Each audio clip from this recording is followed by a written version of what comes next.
Selamat siang semuanya, perkenalkan nama saya Anggi Novianti dengan NIM C0D022029 dengan judul PPT menghitung dan mencatat secara akuntansi mengenai angsuran pajak.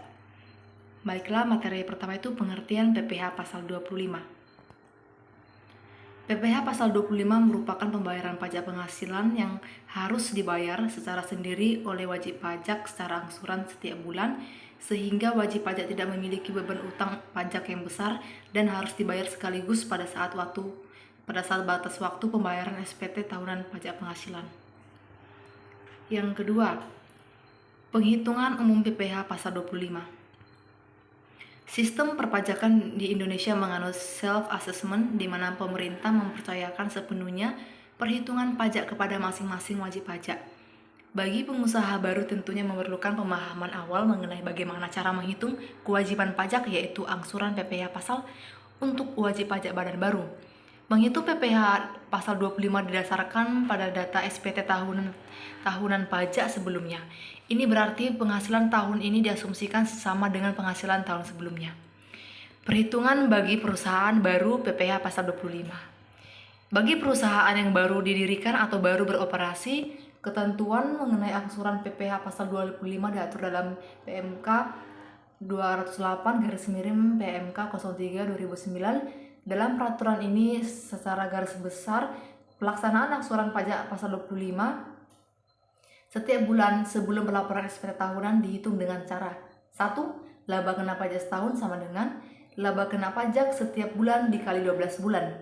Yang kedua, PPh terutang setahun sama dengan PPh tarif umum dikali laba kena pajak setahun.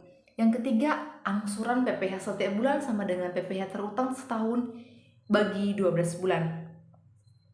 Oke, yang berikutnya itu mekanisme pengkreditan pajak masukan. Aturan mengenai mekanisme pengkreditan pajak masukan secara khusus diatur dalam pasal 9 Undang-Undang PPN sebagai berikut. Yang pertama itu ada pajak masukan dalam suatu masa pajak dikreditkan dengan pajak keluaran dalam masa pajak yang sama. Yang kedua, pajak masukan yang dikreditkan harus menggunakan faktur pajak yang memenuhi persyaratan sebagaimana dimaksud dalam pasal 13 ayat 5 dan ayat 9 Undang-Undang PPN. Yang berikutnya, apabila dalam suatu masa pajak keluaran lebih besar daripada pajak masukan, selisihnya merupakan pajak pertambahan nilai yang harus disetor oleh pengusaha kena pajak.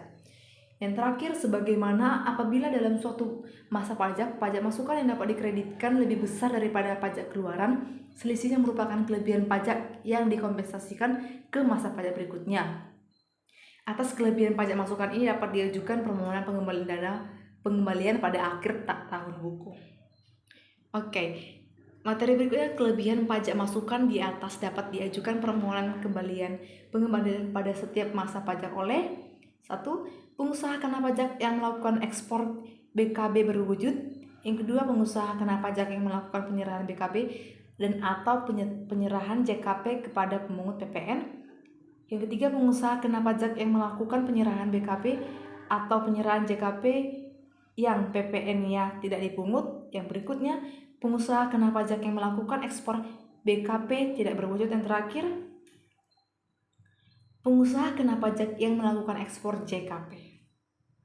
Materi berikutnya, pengkreditan pajak masukan tidak dapat diberlakukan bagi pengeluaran untuk yang pertama ada perolehan BKP atau JKP yang tidak mempunyai hubungan langsung dengan kegiatan usaha. Yang kedua, perolehan dan pemeliharaan kendaraan bermotor berupa sedan atau stasiun wagon kecuali merupakan barang dagang atau disewakan. Yang ketiga, diperoleh BKP atau JKP yang faktur pajaknya tidak memenuhi ketentuan sebagaimana dimaksud dalam pasal 13 ayat 5 dan ayat 9 Undang-Undang PPN atau tidak mencantumkan nama, alamat, dan NPWP pembeli BKP atau penerima JKP. Dan yang terakhir, pemanfaatan BKP tidak berwujud atau pemanfaatan JKP dari luar daerah pabean yang faktor pajaknya tidak memenuhi ketentuan sebagaimana dimaksud dalam pasal 13 ayat 6 Undang-Undang PPN.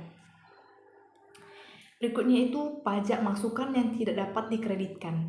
Berdasarkan Undang-Undang PPN 42/2009 pasal 9 ayat 8 adapun pajak masukan yang tidak dapat dikreditkan antara lain 1. Perolehan BKP atau JKP sebelum pengusaha dikukuhkan sebagai PKP atau pengusaha kena pajak. 2. Perolehan BKB dan atau JKP yang tidak memiliki hubungan langsung dengan kegiatan usaha. Yang ketiga, perolehan dan pemeliharaan kendaraan motor meliputi sedan atau stasiun wagon. Adapun yang terkecuali yaitu barang dagangan atau disewakan. Yang berikutnya, pemanfaatan BKB tidak berwujud atau pemanfaatan JKP dari luar wilayah pabean sebelum pengusaha dikukuhkan sebagai PKP. Yang kelima, perolehan BKP atau JKP yang faktur pajaknya tidak memenuhi syarat atau kriteria, contohnya mencantumkan keterangan tentang penyerahan BKP atau JKP atau tidak mencantumkan identitas secara lengkap seperti nama, alamat, dan NPWP pembeli BKP atau JKP. Yang keenam, pemanfaatan BKB tidak berwujud atau pemanfaatan JKP dari luar wilayah pabean yang faktur pajaknya tidak memenuhi syarat atau kriteria yang telah diatur DJP mengenai penetapan dokumen tertentu yang kedudukannya dipersamakan dengan faktur pajak. Perolehan BKB atau JKP pajak yang pajak masukan ditagih melalui penerbitan ketetapan pajak. Yang ketujuh, perolehan BKP atau JKP yang pajak masukannya tidak dilaporkan pada SPT masa PPN yang ditemukan pada saat dilakukan pemeriksaan. Yang terakhir, perolehan BKP selain barang modal dan atau JKP sebelum PKP berproduksi.